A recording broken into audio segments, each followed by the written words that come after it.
Hello, everybody. Hello. Welcome to this week's session of the Principal's Office. This is where we talk all things leadership and education and other things that impact education and how you lead in a school. It's for aspiring leaders, new leaders, and experienced leaders because we all are on a journey in our leadership and are growing daily or should be growing daily.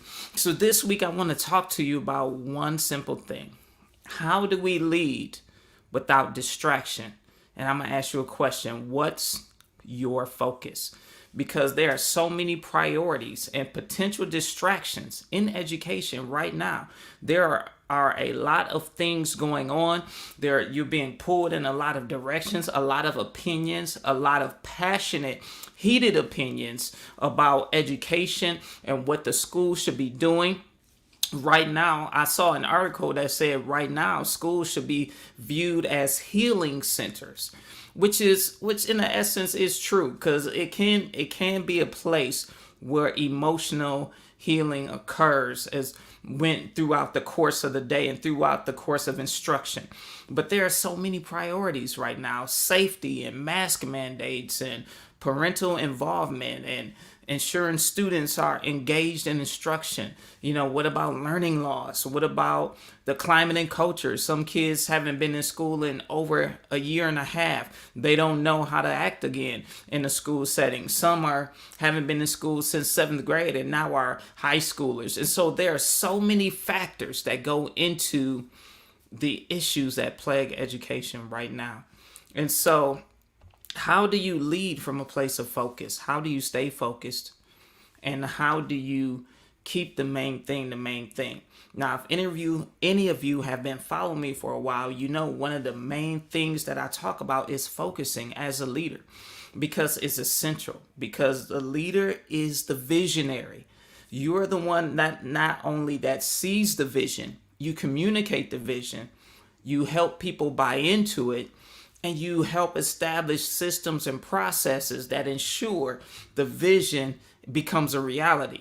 And so you have to be the one that's focused. If you're not focused, the people you lead would not be focused. So here are three keys or three ways, three tips, however you want to say it, that you can lead from a place of focus and lead without distraction. Okay, here they are. So the first one is to make sure you have systems in place. You cannot lead from a place of focus without having systems, meaning things have to run smoothly and systems go beyond a particular person. Even if only one person is doing the particular thing that needs to be done, that it needs to be a documented, repeatable system, and it has to be documented in a way where anybody could follow it if they just look at the documentation or watch the video, because there needs to be a system for what is done and what's not done. You have to have a system for handling parent concerns. You have to have a system for handling parent appointments. You have to have a system for how you do walkthroughs and how often you do walkthroughs, and a system of communicating and keeping those lines of communication open. So you can't lead without distraction without having a system. Or let me say it this way: you can't lead from a place of focus if you don't have a system. All right, here's the second thing. Look at the details in light of the bigger picture. All of the details that you have to deal with, all of the things that may be going on,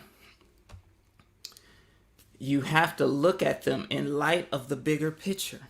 What is the bigger picture? What is the most important thing? A lot of times you may be concerned, well, this student is not keeping their mask on, or this student's coming to school an hour late. What is the bigger picture? Okay, yes, we know they have to keep their mask on. Yes, they're adjusting. But what's the bigger picture, which is the education? Now, we know safety is a concern, but the education is the primary concern next to safety for you as the school leader.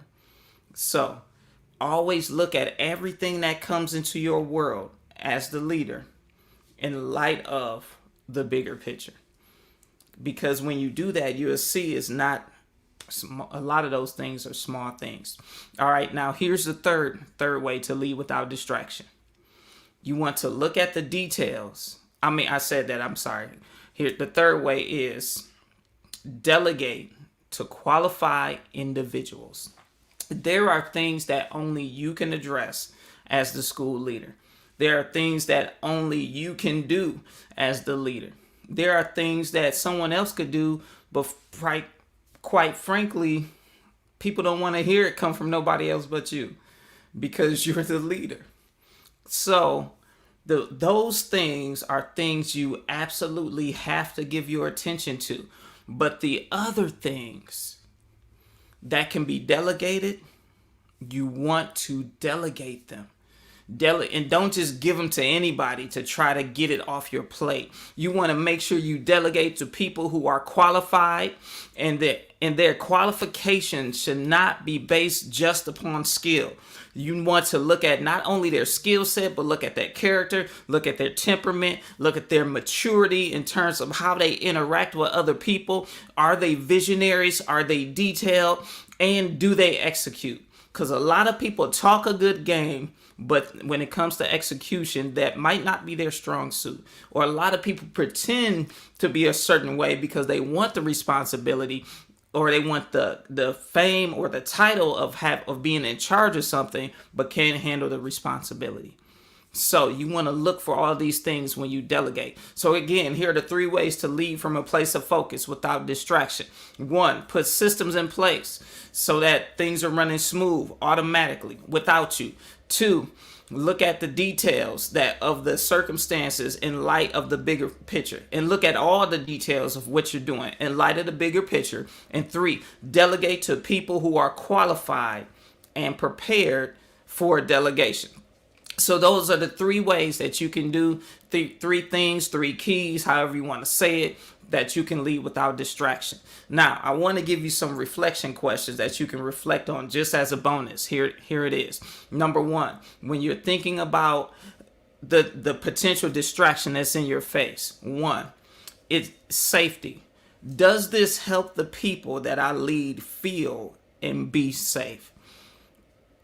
Number 2, does this thing enhance or take away from instruction, delivery, as well as instructional time? Does it enhance how instruction is delivered? Does it maximize the time we have for instruction? Then the third thing is pressure. Does this add pressure or additional responsibilities to others or myself? And if it does, is it worth it? Will I get a bigger return from this pressure?